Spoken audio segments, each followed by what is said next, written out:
একটা কোনো নতুন ডিজাইন শুরু করতে যেয়ে যে আমি কত হাজারবার সেটা ক্লিন করতে থাকি, আমার নিজের কাছে মাঝে মাঝে খুব বিরক্ত লাগে।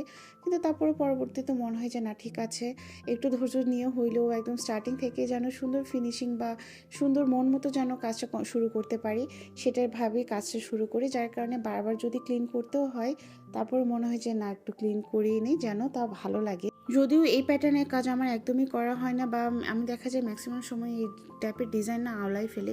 তারপর সেই দিনটাতে কী যেন মনে হচ্ছিল যে না, আবার একবার একটু ট্রাই করি, হয়তো বা এবার ভালো হতে পারে।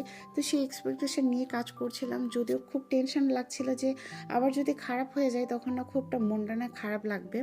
পরবর্তীতে দেখলাম ড্র লাইন পর্যন্ত ভালোই ছিল, তখনই মনে হচ্ছিল যে একটু ফিল আপ করে দেওয়ার পরে হয়তো বা ভালো লাগবে। দেখলাম যে না, ঠিক আছে, এই যাত্রাতে বেঁচে গেছিলাম, ভালোই লাগছিল নিজের কাছে। তবে আমি খেয়াল করে দেখেছি যে টাইপের কাজ আমি আওলাই ফেলি বা আমার কাছে কঠিন লাগে, ওই টাইপের কাজ যখন আমি করতে যাই ওই সময় না আমি খুব চুপচাপ হয়ে যাই, কারণ দেখি বেশি মনোযোগটা তখন দিতে পারি।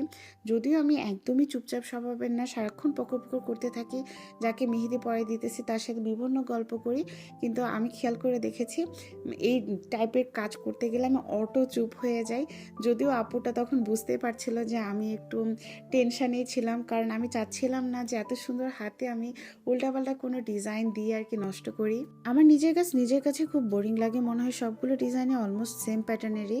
যার কারণে মাঝে মাঝে ইচ্ছা হয় যে একটু ডিফারেন্ট প্যাটার্নে কোনো কাজ করতে, কিন্তু এই যে ডিফারেন্ট প্যাটার্নে তো একটাই প্রবলেম, ডিজাইন নষ্ট হওয়ার একটা পসিবিলিটি বেশি থাকে। বাট তারপরেও সেই দিনটাতে মনে হচ্ছিল যে না, যেভাবেই হোক ডিফারেন্ট প্যাটার্নে একটা কাজ করি। এই ডিজাইনটাও কিন্তু আমি ইনস্টা থেকে ইন্সপায়ার হয়েই করেছিলাম। বিশেষ করে ইনস্টাগ্রামে যে ডিজাইনটা দেখেছিলাম ওইটাতে না মনে হইতেছিল ফটোগ্রাফির জন্যই আরও বেশি সুন্দর লাগছিল। পরবর্তীতে আমি থিমটা নিয়েছিলাম যে আচ্ছা, আমি ঠিক ওইভাবেই ফটোগ্রাফি করব।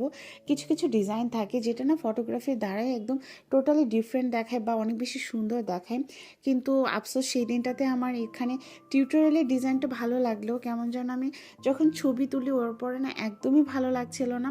পরে একটু হলেও মনে আশা দিচ্ছিলাম যে থাক, টিউটোরিয়ালে অন্তত অত বেশি খারাপ লাগছে না যতটা আর কি ছবি তোলার পরে হয়েছিল।